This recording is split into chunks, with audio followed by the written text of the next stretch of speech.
రెండు స్థలాలలో భగవద్గీత భాగవతం ప్రవచనాలు జరుగుతున్నాయి. ఒక దగ్గర భగవద్గీత ప్రవచనం అయిపోయిన తర్వాత అన్నప్రసాదం పెట్టి ప్రతి ఒక్కరికి ఒక బంగారు బిస్కెట్ ఇస్తారు. ఇంకొక దగ్గర అక్కడ కూడా భగవద్గీత ప్రవచనం అవుతుంది, అన్నప్రసాదం పెడతారు, బంగారు బిస్కెట్ ఇవ్వరు.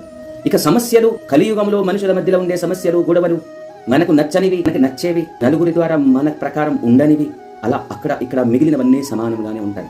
ఒకరోజు మనం వెళ్తాం, ఎవరో ఒకరు మనతో సరిగ్గా మాట్లాడరు, ఎవరో ఒకరు మనతో కఠినంగా చెబుతారు. భోజనం వడ్డించేటప్పుడు ఇంకొకసారి పెట్టండి అంటే అయ్యా ఇక లేదు, మళ్ళీ వెళ్ళిపోయి చాలా మందికి పెట్టాలి అనే పరిస్థితి అక్కడ వస్తుంది, ఇక్కడ వస్తుంది. ఇలాంటి సమస్యలు అక్కడ ఉంటాయి, ఇక్కడ ఉంటాయి. కానీ బంగారు బిస్కెట్ ఉన్న దగ్గర మాత్రం ఆ సమస్యలని మనం పట్టించుకోము.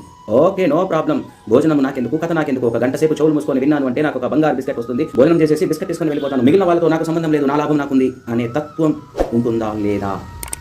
మరి ఎక్కడైతే బంగారు బిస్కెట్ ఇవ్వలేదో అక్కడ మాత్రం అక్కడ ఇలా ఉంది, అతను ఇలా ఉన్నాడు, నాకు ఇలా జరగలేదు, నాకు అలా జరగలేదు అని చెప్పేసి కారణాలు చెప్పేసి భగవంతుడి దగ్గర కూడా బయట ఉన్నట్టే చేస్తున్నారు అని చెప్పేసి మనమేమో 100కి 1000% డైమండ్ లాగా మనకి మనమే ఊహించుకొని నేను అక్కడికి వెళ్ళను అని మనం కూర్చుంటే అక్కడ బంగారం కంటే విలువైనది భగవంతుడు ఉన్నాడు. ఆయన సేవ రావడమే ఒక మహావరము. ఆ సేవని మనం బంగారంతో పోల్చలేకపోతున్నామా? వజ్ర వైడూర్యాలు కూడా దానికి సమానం కానివి. దానిని ఎందుకు దూరం చేసుకుంటున్నాము?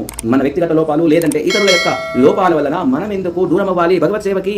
ఇవి ఆధ్యాత్మిక హాస్పిటల్స్ లాంటివి. భగవద్గీత భాగవత ప్రవచనాలు ఎక్కడైతే జరుగుతాయో అవి భవరోగాన్ని తగ్గించడానికి ఉన్నవి. ఆల్రెడీ భవరోగంతో ఉన్నాము, అక్కడికి వెళ్ళి నలుగురు నిందించి లేదంటే నలుగురు నిందలు చేసుకుంటూ ఉంటే వాటిని తప్పబడి రోగాన్ని తగ్గించే కార్యక్రమానికి మనము దూరం అయితే ఎవరు నష్టపోతారు? మీరు తెలియగలవారు, అంతా మీకు అర్థమవుతుంది. హరే కృష్ణ.